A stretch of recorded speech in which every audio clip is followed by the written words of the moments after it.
Günəbaxan halvasını hər dəfə dükanlardan alırdıq. Bu dəfə də dedim elə mən hazırlayım, sizin üçün də bölüşüm. Sizlər də dostlarınızla bu videonu bölüşün ki, onlar da belə gözəl reseptlərdən xəbərdar olsun. İlk öncə 400 qram günəbaxan tomunu qovurub blenderdən xırdalayıram.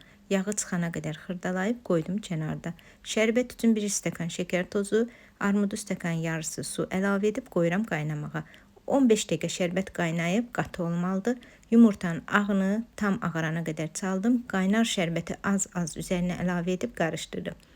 Ən sonda xırdaladığım günəbaxan tomunu da əlavə edib qarışdırdım və formaya yığıb bir gün soyuducuda gözlədirəm.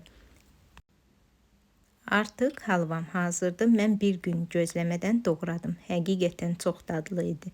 Mütləq sizlər də hazırlayın. Videomu bəyənməyi, fikirlərinizi yazmağı unutmayın. Hələlik.